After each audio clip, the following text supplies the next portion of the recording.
የሰራዊታችን አመራርና ቅንጅት እንዴት ነበር የሄደው? በያዛችሁለት ባቀዳችሁለት ግብ እየመታ ነበር የሄደው? እንቅፋቶች ይገጥሙት ነበር? ችግሮች ነበሩት ወይ ለማለት ነው። ይሄንን እግረ መንገዱን አንድ ላይ ያይዘው ቢመልሱልኝ አመሰግናለሁ።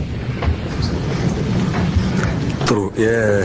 የመጀመሪያው ጥያቄ ከቁጥር 1 ጋር የተጠየቀው ጥያቄ የተመለሰ ነው።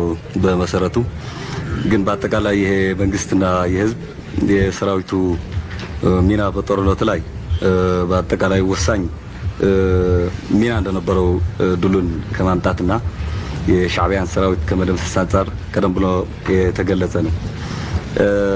ይሄ ነገር ህዝቡ የነበረው ሚና በጦርነቱ መጀመሪያ እንደሚታወቀው ሀገራችን በሰላም ሁኔታ ስለነበር የሚመጥን ሰራዊት ብቻ ይዘን የቆየንበት ነው የነበረው።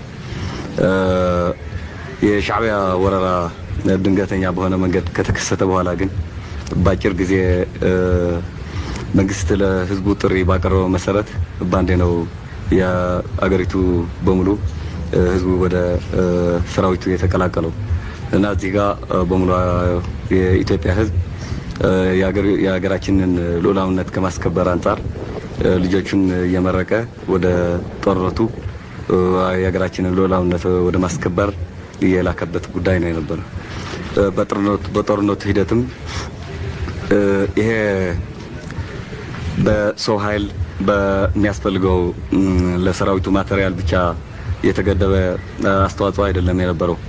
ወደ ግንባር በማምጣት ግንባሩ ላይ የጦርነት ቀጠናው ባለበት አካባቢ ምሽጉ ላይም ድረስ እየመጣ የሰራዊቱን ሁኔታ እያየ ለሰራዊቱን ቀጣይ የሆነ ውጊያዎችን በድል የሚወጣበት የሚያስፈልገውን ማቴሪያል እስከ መጨረሻ ከመግፋት አልፎም በሞራል የሚያደርገው የነበረ ድጋፍ ከፍተኛ ነው። አይዟችሁ አለን ከጎናችሁ ነን እያለ በሞራል በኩልም በምሽጋችን ላይ የመጣ የሚያደርገው የነበረ አስተዋጽኦ ከንብረቱም ከሰው ኃይሉም ውጭ በጣም ከፍተኛ ሚና እንደነበረው ነው እኔ የሚረዳኝ።